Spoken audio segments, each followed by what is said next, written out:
श्री कृष्णा श्री कृष्णा श्री कृष्णा श्री कृष्णा। गुरुर्ब्रह्मा गुरुर्विष्णु गुरुर्देवो महेश्वरः गुरु साक्षात् परं ब्रह्म तस्मै श्री गुरवे नमः। तस्मै श्री गुरवे नमः। मुंडकोपनिषद में, जो इसी अथर्वण वेद का उपनिषद है,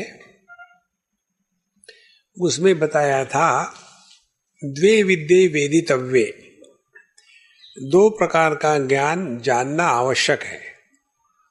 वेदितव्ये जानना आवश्यक है। एक प्रकार का ज्ञान इसलिए आवश्यक है कि किसका त्याग करना है। दूसरे प्रकार का ज्ञान इसलिए आवश्यक है कि जिसको जीवन में स्वीकार करना है। जैसे सिगरेट के पैकेट पर लिखा होता है, cigarette smoking is injurious to health, धूम्रपान शरीर को हानिकारक है, लिखा है। ज्ञान हो गया। वो ज्ञान होने के बाद हम क्या करते हैं? अच्छा, 2 पैकेट और दे देना। माने सिगरेट पीना हमारे लिए हानिकारक है, यह ज्ञान उसको और पीने के लिए नहीं, उसका त्याग करने के लिए। इसी प्रकार से 2 प्रकार का ज्ञान है, अपराविद्या और पराविद्या। अपराविद्या में आ जाता है ऋग्वेद, सामवेद, यजुर्वेद, अथर्ववेद, शिक्षा, कल्प, व्याकरणम, निरुक्तम, छंदम, ज्योतिषमिति 4 वेद और 6 अंग, उनके यह अपराविद्या में आता है।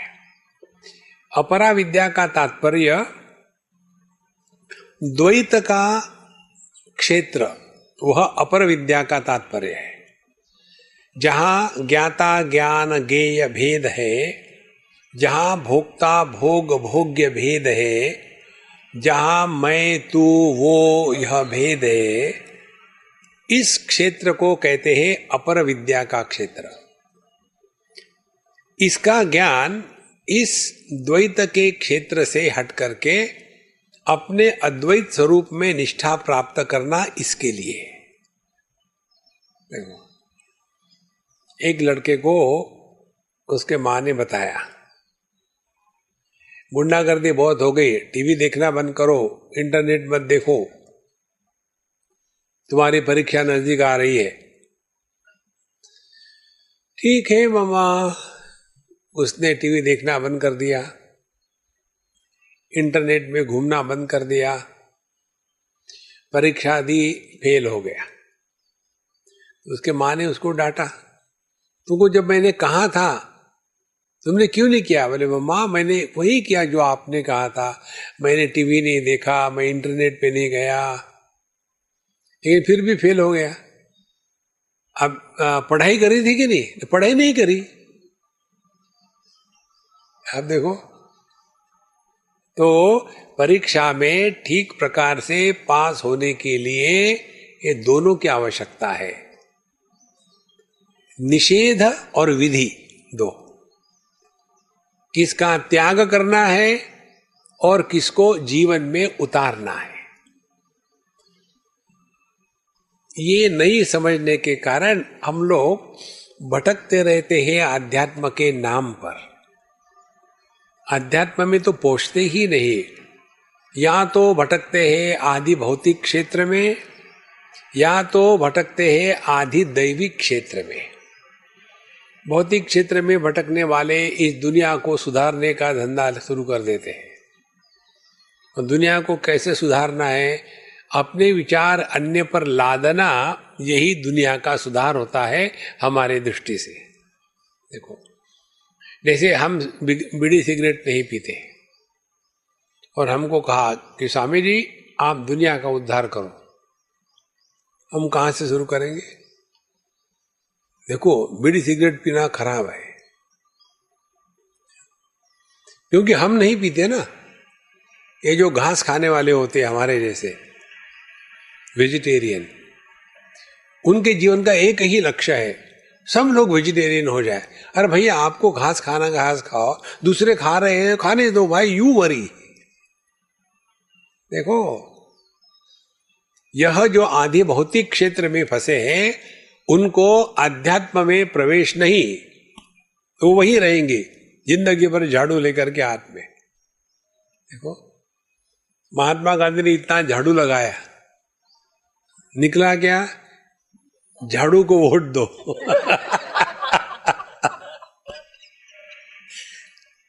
और झाड़ू को वोट देने के बाद भी गंदगी निकली क्या? झाड़ू गंदे होकर के वहीं रख दिए। देखो महाराज, यह जो जगत है ना, यह हमेशा ऐसा ही रहा है। इसको लेकर के अपने जीवन को बर्बाद नहीं करना अपने को। तो ये जो आदि भौतिक क्षेत्र में है वो वहीं भटकते रहते हैं। लोगों का उद्धार करना है, अपना तो सत्यानाश कर लिया है, अब लोगों का उद्धार करना है। दूसरे होते हैं आधि दैविक क्षेत्र वाले। ये आधि दैविक क्षेत्र वाले वो है जो भगवान की अनंत शक्तियों का आह्वान करते हैं। खूब उपासना करेंगे, खूब जप करेंगे और गायत्री माता को प्रसन्न करना है, ओम भूर्भुवः स्वः तत्सवितुर्वरेण्यम, या हमारी अन्नपूर्णा माता को सिद्ध करना है ताकि सब सिद्धियां प्रकट हो जाए। एक बड़े महात्मा हो गए जिनका नाम था पूर्णानंद तीर्थ, जिनको लोग कहते थे उड़िया बाबा, उड़ीसा के थे उड़िया बाबा। बचपन से ही वो उड़ीसा हमेशा दरिद्री देश रहा है। वहां के जितने मिनिस्टर हैं वो करोड़पति हैं, लोग रोडपति हैं। क निकल गया। तो वहां उस समय उनके जमाने में, वो जमाना होगा 1880 के करीब का, बहुत ही दारिद्र्य, दुख, भूखमरी सब कुछ था। तो इन्होंने तपस्या करी, उपासना करी अन्नपूर्णा देवी की, और अन्नपूर्णा को सिद्ध कर लिया, प्रसन्न कर लिया। अब अन्नपूर्णा सिद्धि ये है कि आप जहां जाओ, जितना चाहे, जो चाहे खाना आपके पास पहुंच जाएगा, जितना चाहे। ऐसे नहीं 2 गेस्ट कहते 3 कैसे आ गए, ऐसे नहीं, जितने आ जाए। तो जब उनको ये सिद्धि प्राप्त हो गई तो उसी अन्नपूर्णा माता ने उनके दिमाग में एक वायरस छोड़ दिया, इबोला। और वो वायरस बोला कि मैं अन्नपूर्णा हूं, मैं तुमको ये सिद्धि दे सकती हूं, तो क्या मैं इस दुनिया के भूखे लोगों को खाना नहीं दे सकती? देखो, फिर भगवान के काम में तुम क्यों दखल दे रहे हो? तुम अपना काम करो। देखो महाराज, जब ये उनको बात समझ में आई तो उन्होंने उस अन्नपूर्णा सिद्धि का उपयोग पूरे जीवन में कभी नहीं किया। तो या तो हम आदि भौतिक में भटकते हैं, या आदि दैविक क्षेत्र में जाकर के भिन्न भिन्न शक्तियों को, सिद्धियों को स्वीकार करके उससे करेंगे क्या? फिर आदि भौतिक में भटकेंगे। देखो, एक महात्मा थे हमारे जैसे, भगवान की बड़ी तपस्या करी, उपासना करी। भगवान, इस दुनिया में बहुत लोग कैंसर से मर रहे, मैं नहीं देख सकता, मुझे ऐसी सिद्धि दो कि मेरा एक खून का बूंद भी काम आ जाए तो उसका कैंसर दूर हो जाए। भगवान ने कहा तथास्तु। उसके बाद अब ये महात्मा गए। आपने देखा होगा ना, ये जो होम्योपैथी सीखते हैं ना पुस्तक पढ़ पढ़ के रिटायरमेंट के बाद, एक कैरेक्टर होते हैं, ये सैंपल होते हैं। अब काम धंधा ने पुस्तक पढ़, हाँ क्या हो गया, और एक हाथ पढ़ लेते हैं कुछ, तुम्हें 30 नक्स भूमिका पढ़ ली। अब उसके बाद सुबह सुबह निकलेंगे, अपने पूरे मोहल्ले में घूमेंगे, भाई तुम्हारा सब ठीक ठाक है? हाँ ठीक ठाक है, कोई बीमार नहीं।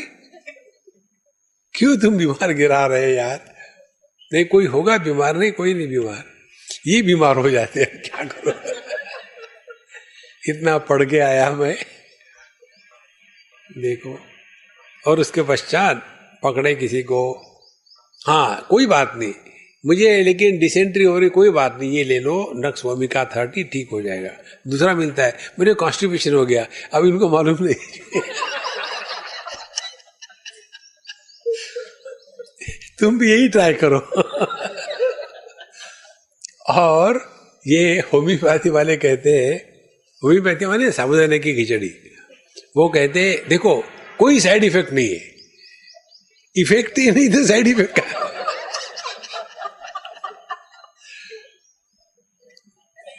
अब मुझे बताओ, ये छोटी सी चीज प्राप्त होने के बाद आदमी कितना बहिर्मुखी बनता है। ये भगवान की शक्तियों को जागृत करके, तपस्या उपासना करके 2-4 इधर उधर की सिद्धियां मिल गई तो चुप रहेंगे? तो ये महात्मा जी निकले, कोई कैंसर का पेशेंट था, क्या हो गया भाई तुमको? मरे मरे क्या करूं यार, मुझे पैनक्रियास का कैंसर हो गया। डॉक्टर ने कहा कि, और ने डॉक्टर ने कहा आ मेरे पास, इसको चख ले। अपना खून चखाया उसको, चख तो ले, कोई फर्क नहीं पड़ता, ये वेजिटेरियन है। अच्छा, उसने वो एक बूंद खून चख लिया, उसका कैंसर गायब। अब वो आदमी चुप बैठेगा? वो महात्मा इतने बड़े हैं, मेरा पैनक्रियास का कैंसर डॉक्टर ने हाँ ना बोल दिया था, क्योर हो गया। दूसरे दिन 10,000 लोगों की लाइन खड़ी है। अब महात्मा कहते ये तो सब मेरा,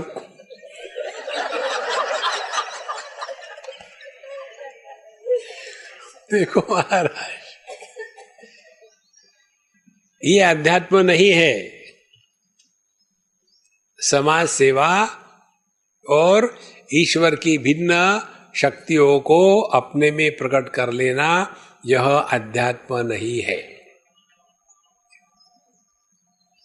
इसीलिए आप देखेंगे इस क्षेत्र में रहने वाले लोगों में मुख्य विचार होता है पिछला जन्म, ये जन्म, अगला जन्म। पिछले जन्म में पाप किया था इसलिए ऐसे हुआ, इस जन्म में पाप करोगे तो अगला जन्म में ये होगा, फिर नरक में जाओगे, स्वर्ग में जाएंगे। पूरा जीवन इनका डर डर के चल रहा है। देखो इसमें कहां अध्यात्म है? इसीलिए यह जो द्वैत का क्षेत्र है, अपर विद्या, इसको पहले 3 प्रश्नों में विस्तार से बताया। ये बताने का तात्पर्य, इसको जान करके ठीक से इसका त्याग करो। देखो महाराज, इसीलिए हमने इतना लंबा इंट्रोडक्शन दिया है, क्योंकि हमने 3 अध्याय पूरे कर लिए। तो पहले अध्याय में उन्होंने पूछा था ये दुनिया कैसे पैदा होती है।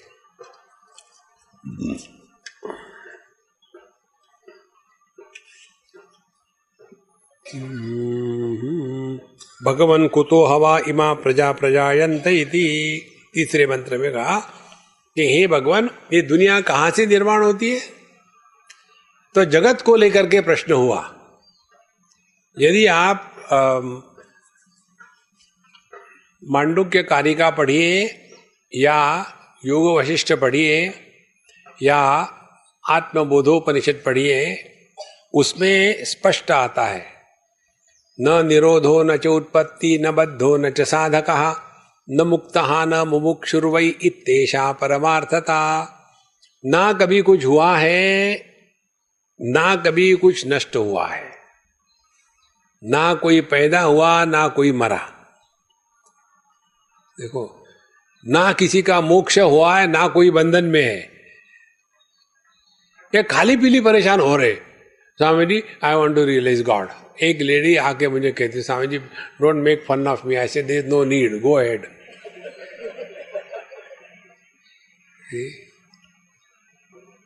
ये प्रश्न पूछने वाले जो होते हैं ना, उनके बुद्धि को खुजली हो गई है।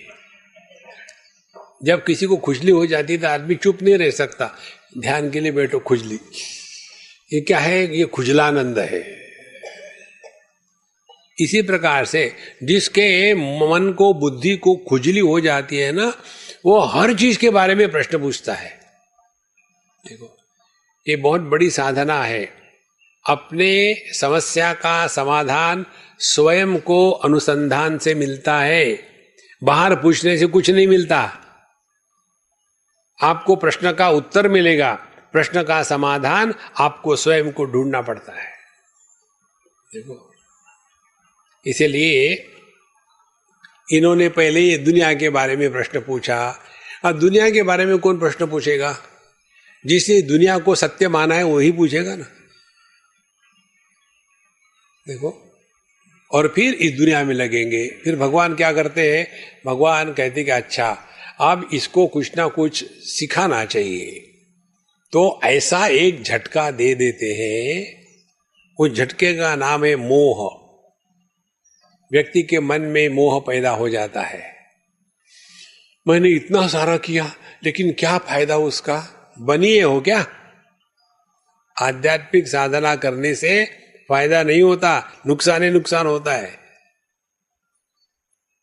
सब खो बैठोगे।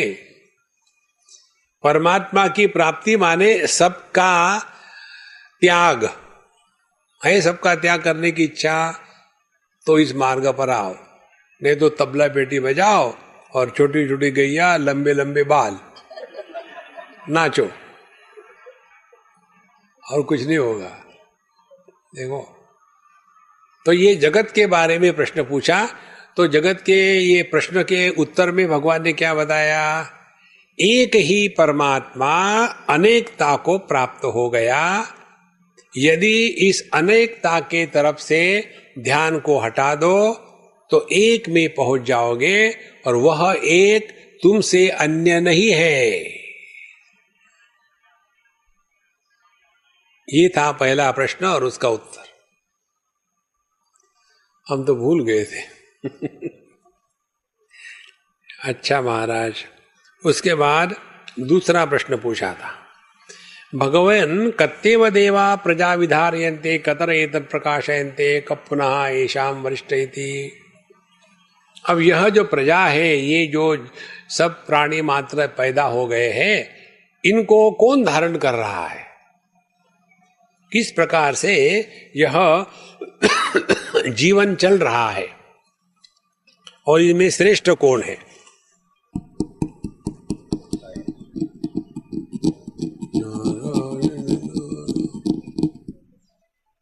आप सुन सकते हो क्या?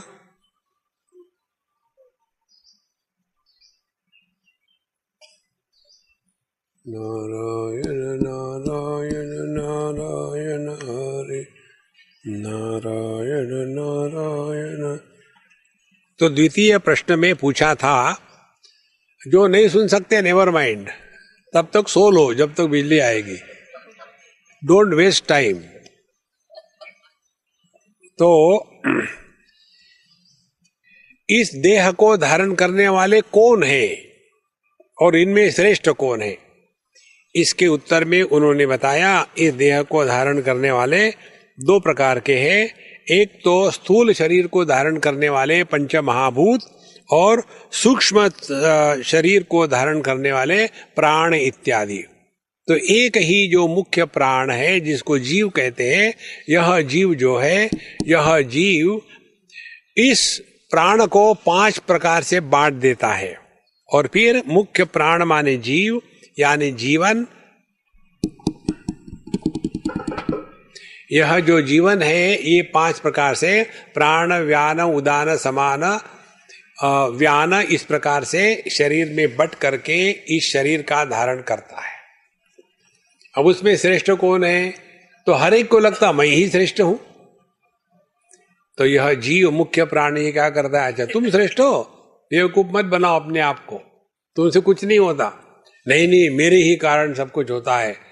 तो यह जीव मानो इस देह का त्याग करना चाहता है, तो सभी के सभी प्राण एकदम निष्प्राण होने लग गए। और फिर उनको पता चला ये शरीर जो मेंटेन होता है, ये पंच प्राण और उसके कारण जो इंद्रिय इत्यादि चलते हैं, उनके कारण यह देह मेंटेन होता है। ये दूसरे प्रश्न में बताया। उसके पश्चात तीसरे प्रश्न में पूछा था कि यह जो प्राण है, यह जो जीव है, ये इस देह में कैसे प्रवेश करता है। ध्यान से सुनना, सबसे सूक्ष्म बात जो बताई थी इस तृतीय प्रश्न के पहले प्रश्न में, भगवन् कुत एष प्राणः जायते कथम आयाति अस्मिन् शरीरे आत्मानं वा प्रयुज्य कथम प्रातिष्ठते केन उत्क्रामते कथम बाह्यम अभिदत्ते कथम अध्यात्ममिति। ये प्रश्न का उत्तर देते समय उन्होंने कहा कि आत्मनः एष प्राणः जायते, यह जो जीव है यह परमात्मा ही देह में जीव के रूप में प्रकट हो रहा है। अब ऐसा उदाहरण दिया था उन्होंने, जैसे मनुष्य की शरीर की जो छाया है, छाया का तो कोई हाथ पैर नाक मुंह कुछ होता नहीं, तो यह जो मनुष्य की छाया मनुष्य के देह से मानो बाहर आकर के पड़ती है। ये छाया कहां से आई? ये शरीर में ओतप्रोत थी, यही बाहर आके पड़ी। लेकिन क्या ये छाया सत्य है? ये केवल दिखती मात्र है, प्रतीति मात्र है, वास्तविक नहीं है। वास्तविक पुरुष है। इसी प्रकार से वास्तविक परमात्मा है। यह जो जीव है यह परमात्मा की मानो छाया है। देखो, इसको मत भूलना, नहीं तो पूरा जीवन इसी में बर्बाद करोगे। पापो हम पाप कर्मा हम, ये सबसे बड़ा पाप है। हमने अपने आप को जीव माना है। महाभारतकार लिखते हैं, अन्यथा संतम आत्मानम अन्यथा प्रतिपद्यते किम तेन न कृतम पापम चोरेण चोरेण आत्म अपहारिणा। हम असल में सच्चिदानंद परब्रह्म परमात्मा स्वरूप है, लेकिन हमने अपने आप को पहला पाप देह माना, दूसरा पाप जीव माना। देखो, जैसे डबल डेकर बस होती है ना, हमारा डबल डेकर पाप है। तो पहले देहात्म भाव की निवृत्ति होना आवश्यक है। देहात्म भाव की निवृत्ति शरीर को टॉर्चर करने से नहीं होती, उसमें देह के प्रति और दृढ़ हो जाते हैं। देहात्म भाव बेवकूफी से निर्माण होता है, इसका निराकरण समझदारी से ही होगा। एक कमरे में बड़ा अंधकार था। सेठ जी ने बुलाया नौकर को, हे इधर आ जा रामू। पता नहीं सभी नौकरों के नाम रामू क्यों रखते हैं। रामू आ गया। क्या देखो, अंधकार है, दिखता नहीं तुमको, धो डालो पानी से। तो रामू ने पानी लिया और अंधकार को धोना शुरू कर दिया। सेठ जी जाता ही नहीं, तुम बेवकूफ हो, जाओ झाड़ू वाले को बुलाओ। झाड़ू वाला आया, अंधकार को झाड़ू से निकाल दो। जैसे अंधकार को निकालने के लिए पानी से धो या झाड़ू लगाओ, सब व्यर्थ है। इसी प्रकार से देहात्म भाव को नष्ट करने के लिए ठंडे पानी से नहाओ, खाना मत खाओ, उससे कुछ नहीं होगा। देहात्म भाव दृढ़ हो जाएगा। अग्रे वन्नी पृष्ठे भानु रात्रो चुबुक समर्पित जानो, ये सब देहात्म भाव को दृढ़ करने की बातें हैं। देखो संतो, शरीर को टॉर्चर करना ये हमारा अधिकार नहीं है। अपने शरीर को किसने बनाया? हमने बनाया है क्या? I am a self made man, like amoeba born out of binary fission. हमारा देह माँ बाप ने निर्माण किया है, उस पर पहला अधिकार माँ बाप का है। तो दूसरे के बच्चे को जैसे हमने पिटाई नहीं करनी चाहिए, टॉर्चर नहीं करना चाहिए, इसी प्रकार से ये जो देह जिसमें हम घुसे हैं गुंडागर्दी करके और निकलने को तैयार नहीं, रेंट कंट्रोल एक्ट लागू हो गया। देखो, और ये देह को मैं मान के बैठे, इससे बड़ा पाप और कोई नहीं है। जिस क्षण देहात्म भाव नहीं होता, उस क्षण हम स्त्री नहीं, पुरुष नहीं, जवान नहीं, बूढ़े नहीं, पति नहीं, पत्नी नहीं, मां नहीं, बाप नहीं, उस समय हम केवल परमात्मा स्वरूप होते हैं। और इसीलिए गहरी नींद में आनंद होता है। जगत का आनंद विषयों से आता है, व्यक्तियों से आता है, परिस्थिति से आता है, काल से आता है, लेकिन गहरी नींद का आनंद बाहर से नहीं आता। जो अपना आनंद स्वरूप है वही गहरी नींद में प्रकट होता है। देखो संतो, इसीलिए उन्होंने तृतीय प्रश्न में कि जीव की बात बताते समय कहा, यह जो जीव की बात है ये समझाने के लिए है, ये सत्य नहीं है। ध्यान से सुनना, हम सभी के सभी अपने जीवन के दुख का कारण अन्य को बताने में एक्सपर्ट है। मैं यदि पति हूं तो मेरे दुख का कारण मेरी पत्नी, डिफॉल्ट सेटिंग्स है। यदि मैं मां बाप हूं तो दुख का कारण पुत्र, यदि पड़ोसी हूं तो दुख का कारण मेरा पड़ोसी। देखो, एक ने शिव जी की तपस्या करी क्योंकि पड़ोसी से परेशान था।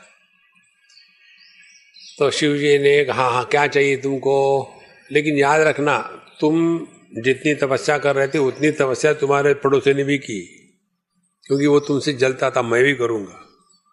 अब मैं तुम्हारे बाद उसके पास जा रहा हूं, बताओ क्या चाहिए तुमको। भगवान मुझे जो दोगे उससे दुगना उसको देना। अरे तुम तो पड़ोसी का बड़ा ख्याल रखते हो ना। क्या चाहिए तुमको? मेरी एक आंख अंधी हो जाए, उसकी दोनों आंखें अंधी हो जाए।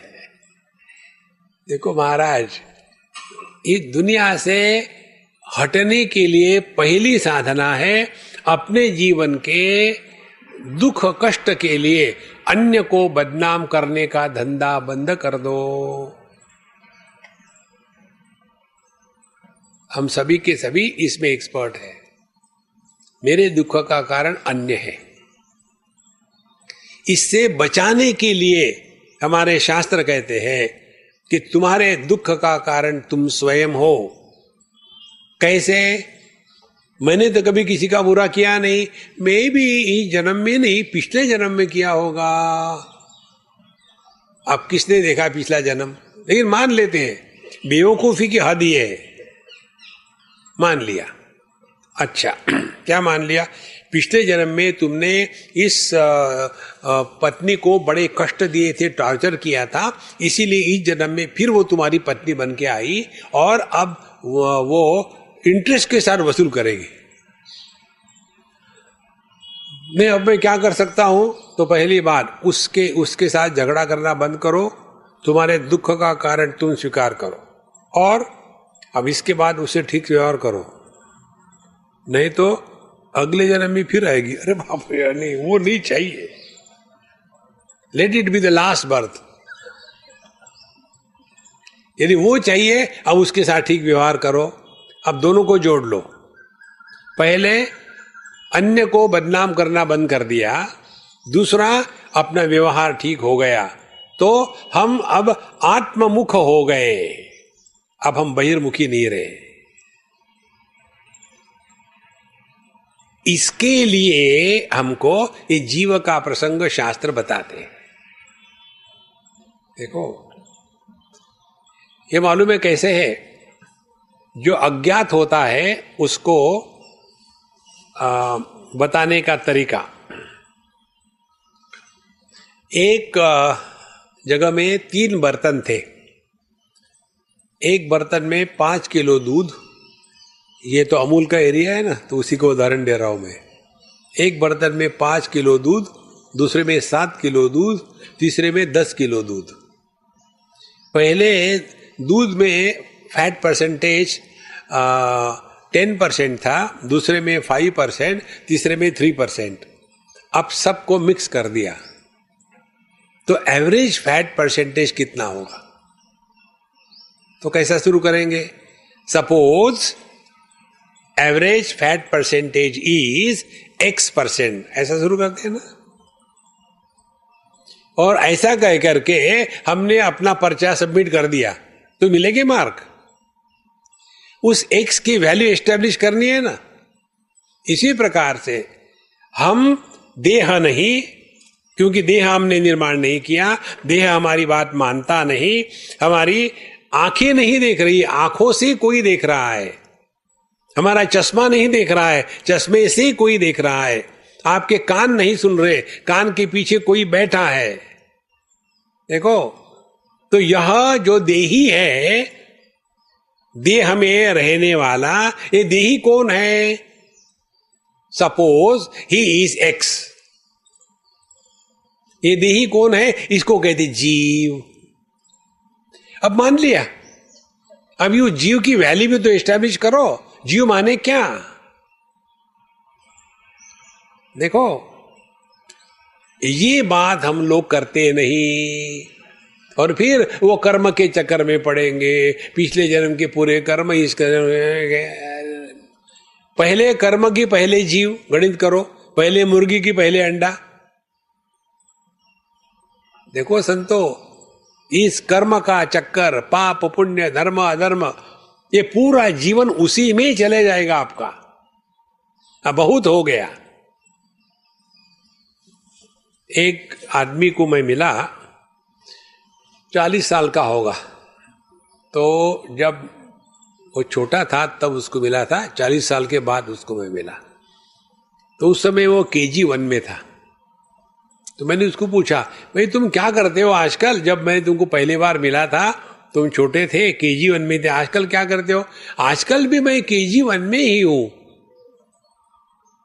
40 साल होने के बाद KG1 में? और कभी तो बड़े हो जाओ। इसी प्रकार से यह आदि भौतिक जगत, धर्म का क्षेत्र, आदि दैविक जगत, जीव के आवागमन का क्षेत्र, जिंदगी और इसी में रहेंगे, KG1 में। कभी तो बड़े हो। देखो संतो, बहुत हो गया, अब ये बहुत हो गया।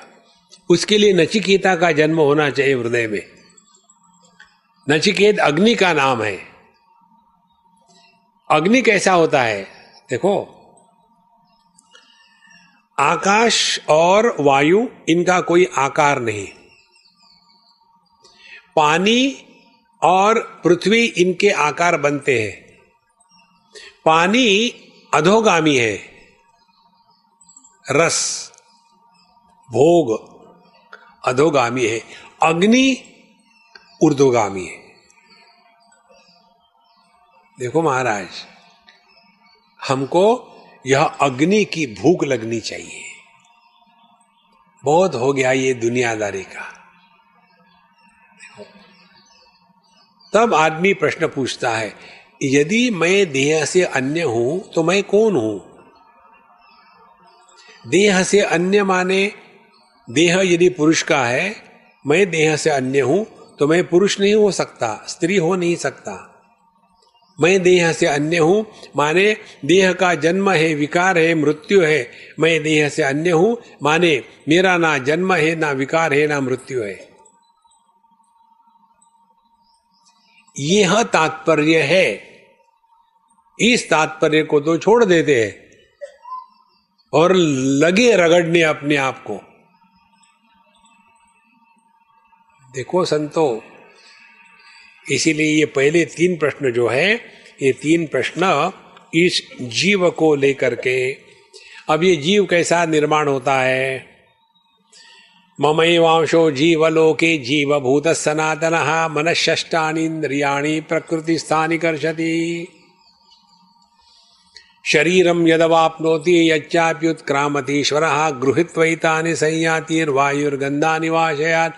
श्रोत्रं चक्षुस्पर्शनं च रसनं घ्राणमेव च अधिष्ठाय मनश्चायं विषयान् उपसेवते। और उत्क्रामंतम स्थितम वापी भुंजानम वा गुणान्वितम विमूढ़ा नानुपश्यंती, बेवकूफ नहीं समझते। अब भगवान ने संस्कृत में कहा इसीलिए उसका प्रभाव नहीं पड़ता।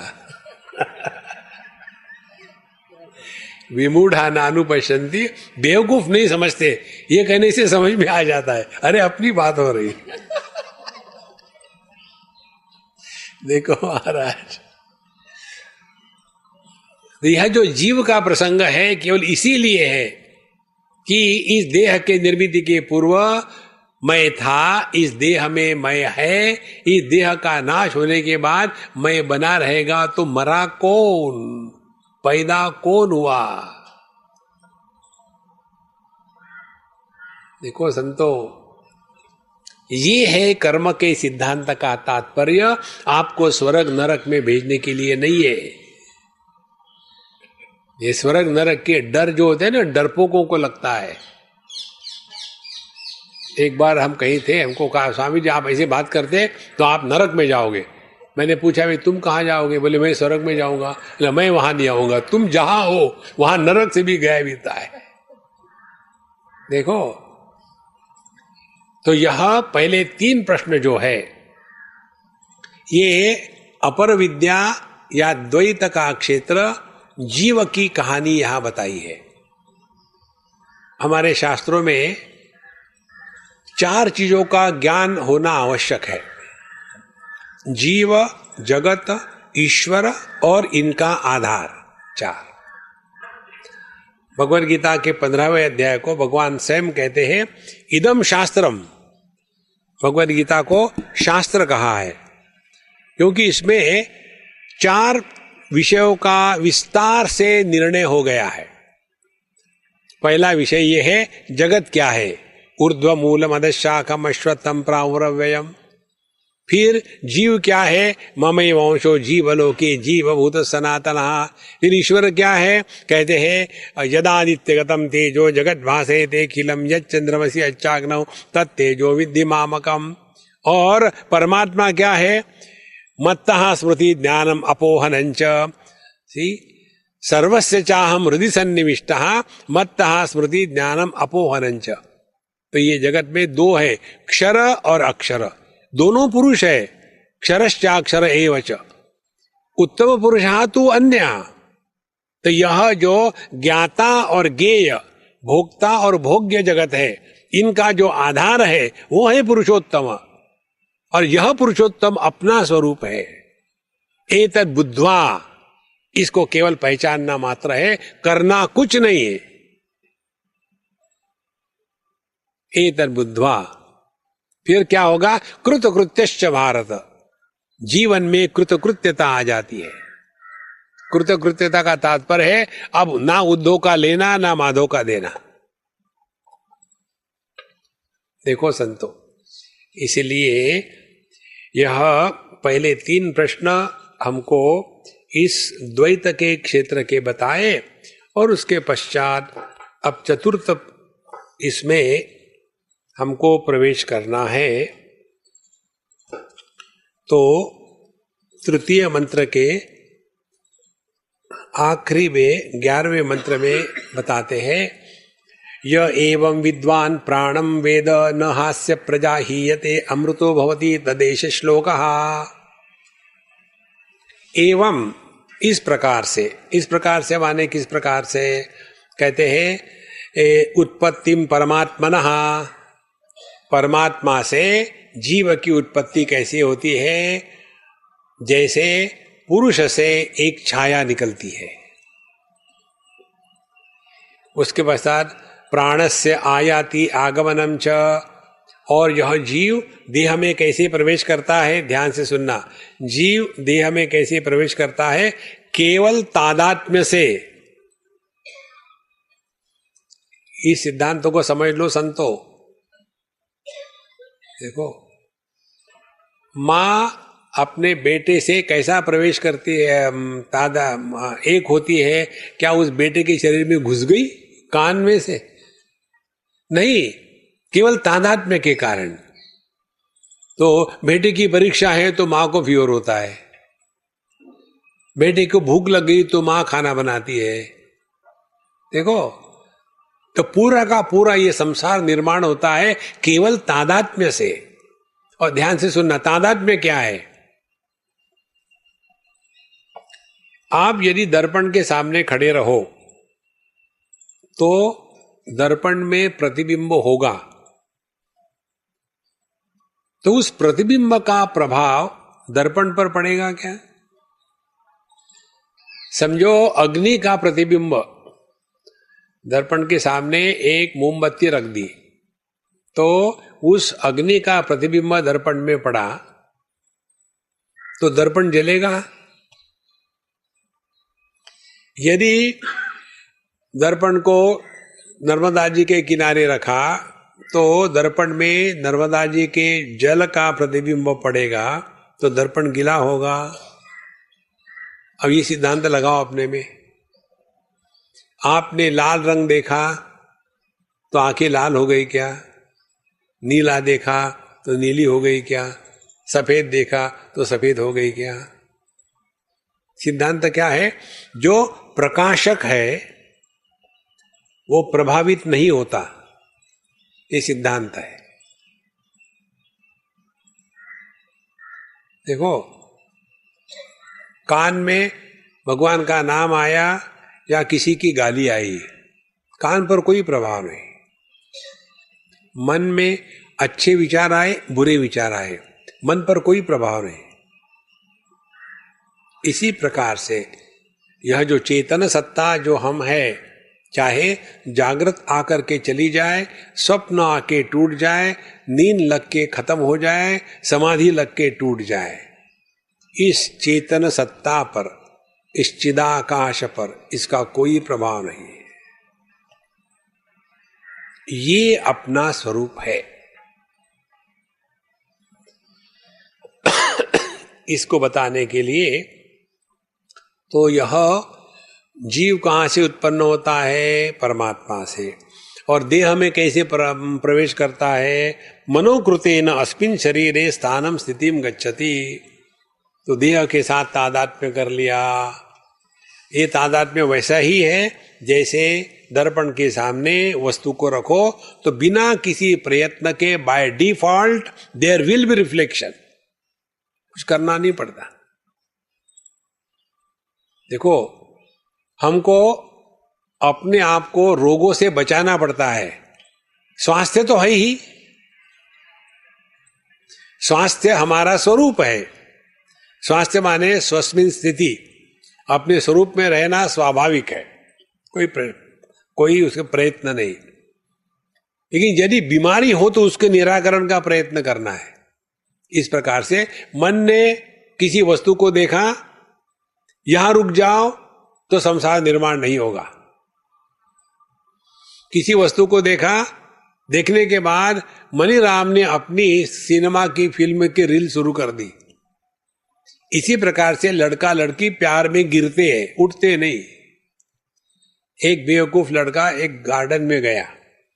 गार्डन में जाने वाले सभी जवान लड़के बेवकूफ होते हैं, अनएम्प्लॉयड होते हैं, अनएम्प्लॉयबल होते हैं। इसीलिए तो टाइम मिलता है गार्डन में जाने का। तो किसके पास टाइम है गार्डन जाने का? गया, उधर से इक्वली यूजलेस लड़की आई। ऐसे नहीं कि लड़कियां पीछे है, वो भी पहुंच गए वहां। अब दोनों ने एक दूसरे को देखा, निकल जाते तो कोई समस्या ही नहीं। अब ये लड़के ने देखा और चिंतन शुरू कर दिया, इसी समय इसी गार्डन में यही लड़की क्यों आई? ऐसे लगता है भगवान का इसके पीछे कोई हमको मैसेज है। ये भगवान ने कहां से भेजा मैसेज? भगवान को देखने के लिए अच्छी चीजें, कबूतरों को कौन देखेगा? लेकिन ये लड़के ने शुरू कर दिया विचार करना। और ऐसे नहीं कि लड़के विचार, लड़कियां इक्वली, उसने भी विचार शुरू कर दिया। यह जो कोइंसिडेंस नहीं है in God's creation, there is no coincidence, is all well planned. आईटी की होगी देखो। और फिर वहां आ गए, फिर एक दूसरे को देखा, और फिर ब्लूटूथ हो गया, फिर व्हाट्सएप हो गया। धीरे धीरे धीरे धीरे देखा वहीं रुक जाते तो संसार निर्माण नहीं होता। इसीलिए आध्यात्मिक साधना ये है। भगवान कृष्ण ने उद्धव जी को यही साधना बताई थी। अपने जीवन का अंतिम उपदेश हम सब के लिए है। जगत में कहीं भी जाओ, चिपकने का विचार मत करना, ये बहुत अच्छा है यहीं आके रह लूंगा, कोई जरूरत नहीं। आप लोग यहां से जाने वाले हैं 1 या 2 तारीख को, इसीलिए आपको यहां आदर मिल रहा है। यहां आने के पहले इन सबको पता है कि आप निश्चित जाने वाले हो। ठीक है, ले कोई बात नहीं, कोई कष्ट तो नहीं, हमें टिके रहो, कष्ट ही कष्ट है, जाओ। देखो संतो, जगत में कहीं भी जाओ, कहीं चिपकने का कल्पना नहीं करना। किसी भी वस्तु पर, व्यक्ति पर किसी भी प्रकार की टीका टिप्पणी नहीं करना। किसी को कोई एडवाइस नहीं देना, किसी को कोई प्रश्न नहीं पूछना। तुम कहां के हो, क्यों आए, मरते क्यों नहीं, जिंदा कब तक रहोगे, क्या जरूरत है। देखो, ये सब धंधा बंद कर दो ना, आपकी बोलती अपने आप बंद हो जाएगी। क्यों, हम बोलते क्या है, यहां तो अपने बारे में बता दे, दूसरे बारे में पूछते। जैसे हमको कई लोग पूछते, स्वामी जी आपका शरीर कहाँ का है, पता नहीं कहाँ का है। ये सब स्टैंडर्ड डायलॉग होते हैं। ये अध्यात्म में जो प्रोफेशनल हो गए हैं ना, उनके डायलॉग होते हैं। एक अम्मा ने मुझे अपने घर खाना के लिए ले गई और नीचे उनका हार्डवेयर का शॉप था, लोहा और ये टीन शीट और सब पड़ा हुआ था। गल्ले पर एक सज्जन बैठे थे, हमको ऊपर जाना था घर में। उन्होंने इंट्रोड्यूस करते हुए, स्वामी जी ये शरीर इस शरीर का पति है। तो फिर मैंने उस हस्बैंड को इंट्रोड्यूस किया, ये शरीर इस शरीर का गुरु है। बेवकूफ। देखो, रिश्ते नाते मन में होते हैं, शरीर में नहीं होते। शरीर जड़ है। देखो, इसीलिए इस जगत में रहते समय कोई शत्रु मित्रे पुत्रे बंधो मां कुरु यत्नम विग्रह संधौ। ये दुनिया में दो दुश्मन निर्माण न करे, टीका टिप्पणी न करे। ये अभ्यास करते करते हम अपने मन की जो बिगड़ी हुई आदत है, हर चीज पर हमारा ओपिनियन है, हर चीज पर। भगवान ने ये दुनिया क्यों बनाई है, और उसको पूछो। देखो, तब जाकर के हमारा मन दर्पण तुल्य होगा। दर्पण किसी पर कोई टीका टिप्पणी नहीं करता। उसके सामने एक सुंदर लड़की जाके खड़ी हो गई तो दर्पण नहीं करता, थोड़ी देर रुक जाओ ना। और हमारे जैसा बोल हट नहीं, वो भी नहीं, जहां खड़े रहो, कोई फर्क नहीं पड़ता। इसी प्रकार से अपने इस मन को जिसने ठीक से समझ लिया कि यह मन भले इस जगत को प्रकाशित कर रहा हो, लेकिन ये समझ ले कि मन पर जगत का प्रभाव नहीं पड़ता जब तक कि आपने जगत के साथ तादात्म्य नहीं किया, तब तक। देखो, इंडिया पाकिस्तान की मैच होती है और मैच होने के बाद जैसे इंडिया जीत गया, पटाखे फूटने शुरू हो गए, क्योंकि इंडिया के साथ तादात्म्य है। देखो संतो, यह तादात्म्य जो है, यही सबसे बड़ा रोग है। ना काहू से दोस्ती, ना काहू से बैर। तो मनोकृतेन अस्मिन् शरीरे स्थानम स्थितिम च पायुपस्थादि विभुत्वं च स्वाम्यमेव। और फिर इस शरीर में आकर के प्राण अपान व्यान उदान समान इस प्रकार से स्थित होकर के किस प्रकार से यह इस शरीर में रहता है और शरीर का त्याग करके निकल जाता है, ये जिसने इस उपनिषद में जैसे बताया है, वैसे जिसने ठीक से समझ लिया है, उसको यहाँ कहते हैं उपनिषद का मंत्र, न हास्य प्रजा हीयते अमृतो भवति। फिर वह अमर हो जाता है। देखो, अमर होना क्या है, इसकी जो परंपरा है ये परंपरा टिकी रहती है। ऐसे अनेक कुटुंब है जिनमें एक समय तक आकर के वो पूरी की पूरी लाइन खत्म हो जाती है। जिन्होंने इस प्रकार से अपने जीवन को समझ करके चलाया है, उसके जीवन में यह घर गृहस्थी संसार सब ठीक से चलता है। यहां तक का अपर विद्या का द्वैत का क्षेत्र। अभी द्वैत के क्षेत्र में अंतिम श्लोक है, उत्पत्तिम आयातिम स्थानम विभुत्वम चैव पंचधा अध्यात्मम चैव प्राणस्य विज्ञाय अमृतमश्नुते विज्ञाय अमृतमश्नुते। तो कैसे यह जीव निर्माण होता है, कहाँ रहता है, कैसे घूमता है इत्यादि सब जान करके व्यक्ति इस तत्व को जानने का अधिकारी बन जाता है। स्वर्ग में जाना जो अमृत है वो सापेक्षिक अमृत है। क्षीणे लोके मर्त्य लोकम विशंति, स्वर्ग में हमेशा नहीं रह सकता कोई। अच्छा महाराज, यहां तक के 3 प्रश्नों में हमने इस सापेक्षता के जगत को ठीक से समझ लिया, ऐसी मैं कल्पना करता हूं।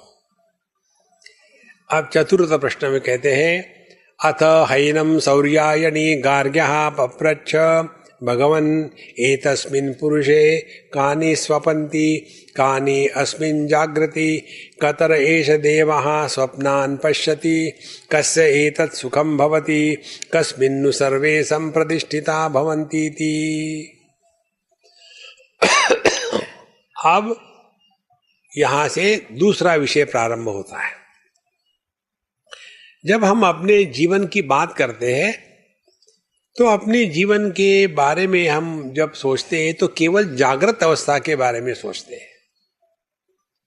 यही गलती है। हमारा जीवन जागृत, स्वप्न, सुषुप्ति, समाधि इन 4 स्थानों में होता है।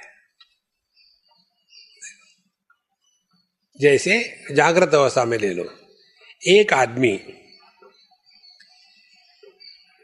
पुत्र है, पति है और पिता है, एक ही आदमी, वो पुत्र भी है, पति भी है, पिता भी है।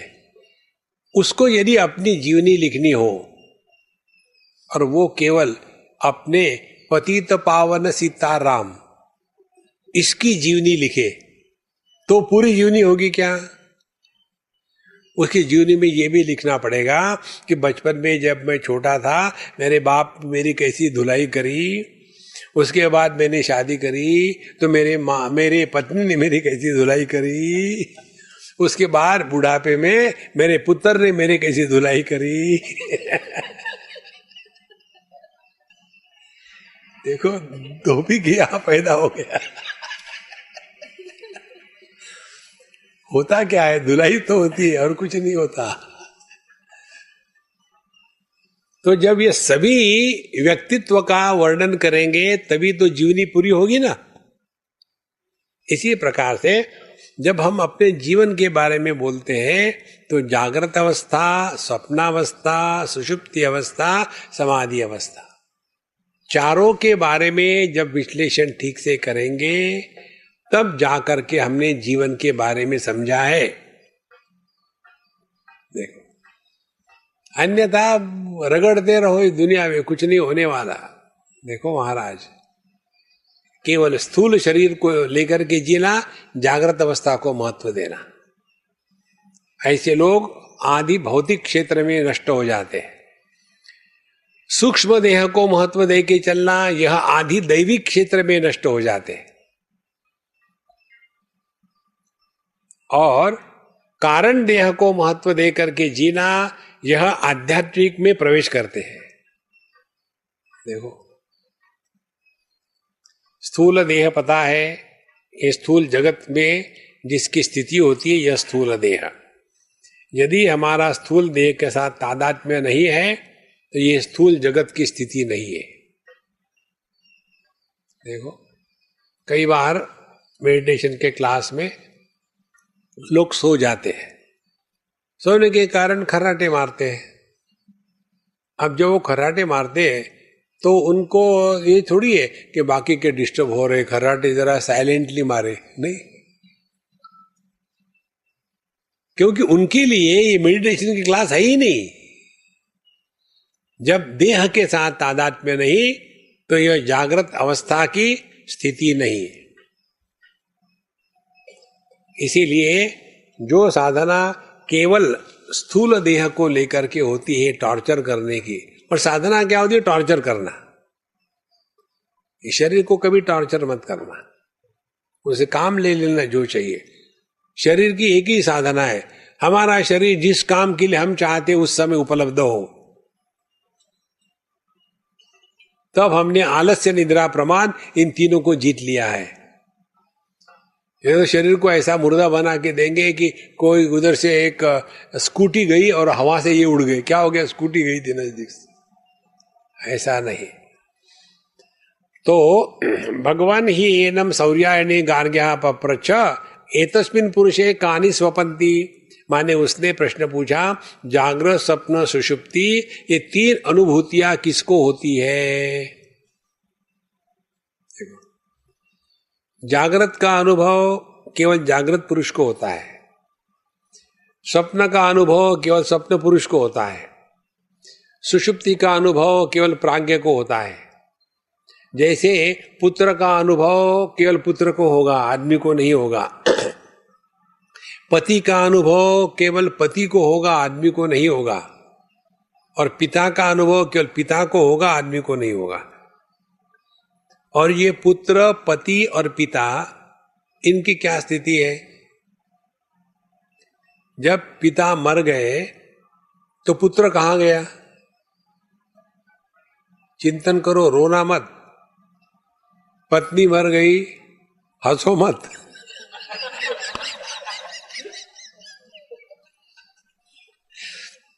एक बार दिल्ली की बात है, एक हमारे मित्र, उनके पत्नी का देहांत हो गया, तो हम उनको मिलने गए 15 दिन के बाद। दुनिया भर की बातें करी, चाय पानी पिया, समोसे खाए, और फिर जब निकले बोले स्वामी जी आप रियल स्वामी हो। बोले क्यों, क्या हो गया? मेरी गलती? बोले आपने मुझे रुलाया नहीं, जो भी आता था मेरे पत्नी की मृत्यु के बारे में बोल बोल के जब तक मैं रोता नहीं तब तक उसको तसल्ली नहीं होती, और आपने मुझे एक बार भी नहीं रुलाया। हमने कहा देखो पापा जी बात ऐसी है, मुझे क्या मालूम आपके पत्नी के कारण आपको दुख हुआ कि सुख हुआ। कोई जरूर है पत्नी मरने के कारण दुखी होना चाहिए? नहीं, उसका दुख मैं नहीं देख सकता था। अच्छा हो गया, चलिए। देखो संतो, तो इस प्रकार से जब हम अपने जीवन का विस्तार से शास्त्रीय दृष्टि से विश्लेषण करते हैं तब पता चलता है हमने आज तक कितने सपने देखे, कितने स्वप्न पुरुष पैदा हुए, कितने स्वप्न पुरुष मर गए।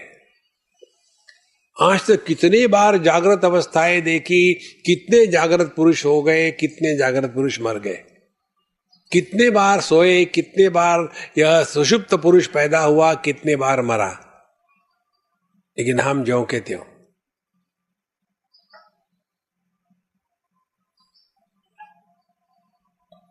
जागृत में देह के साथ तादात्म्य करने के बाद जो पैदा होता है वो जागृत पुरुष।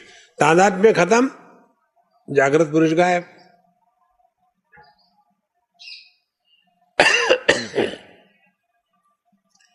लड़की के साथ तादात्म्य किया, पति पैदा हो गया।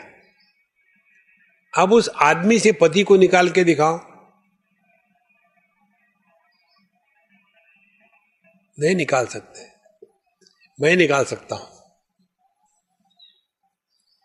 पति के चेहरे पर एक दिव्य तेज होता है।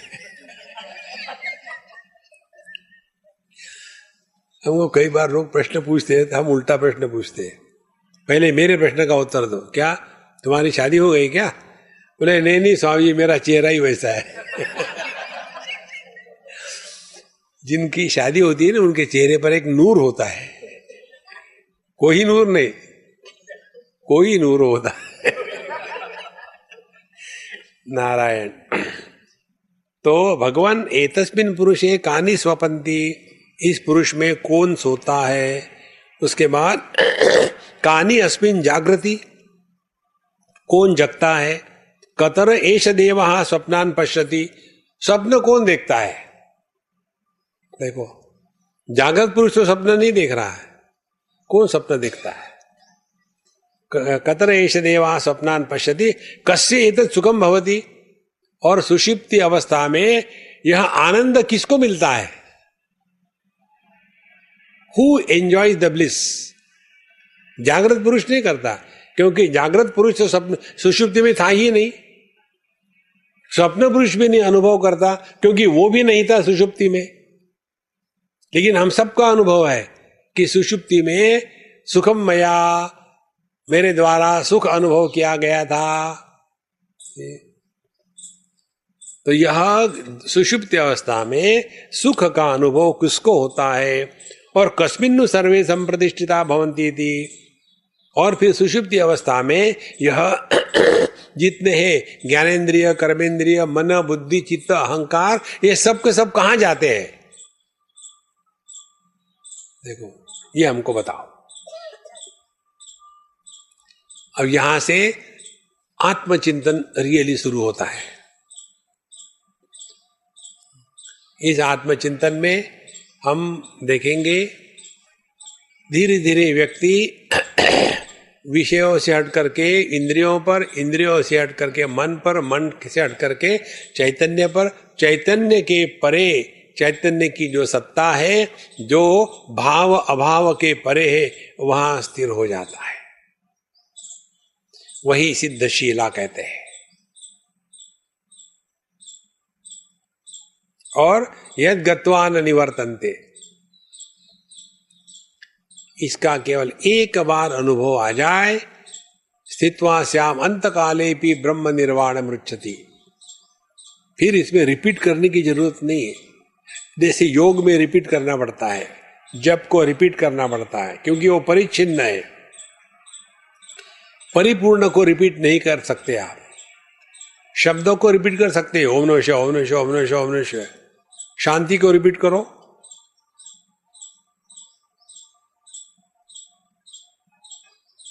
शांति अनंत है। जो अनुभव रिपीट होता है वो परमात्मा नहीं।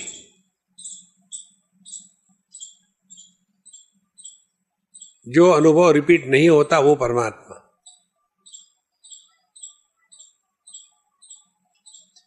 जो अनुभव रिपीट होता है वो लिमिटेड होता है, परिच्छिन्न होता है, सीमित होता है। जो अनुभव रिपीट नहीं होता वो अनंत होता है। इसीलिए यह ज्ञान शुरू नहीं होता, इसीलिए इसका अंत भी नहीं होता।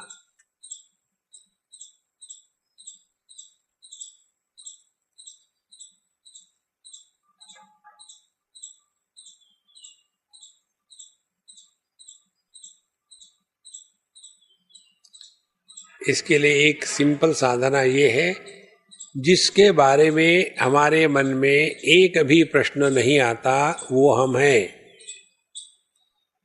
प्रश्न हमेशा अन्य के बारे में आता है। मैं हूं या मैं नहीं हूं, कभी ये प्रश्न आया? ये प्रश्न आ सकता कि मैं कौन हूं, लेकिन मैं हूं या नहीं हूं ये प्रश्न नहीं आ सकता। यह संदेह रहित अनुभूति को कहते हैं परमात्मा। इसका बाकी का विचार अगले सत्र में। ओम पूर्णमदः पूर्णमिदं पूर्णात् पूर्णमुदच्यते पूर्णस्य पूर्णमादाय पूर्णमेवावशिष्यते। ओम शांति शांति शांति। हरि ओम। श्री गुरुभ्यो नमः। हरि ओम।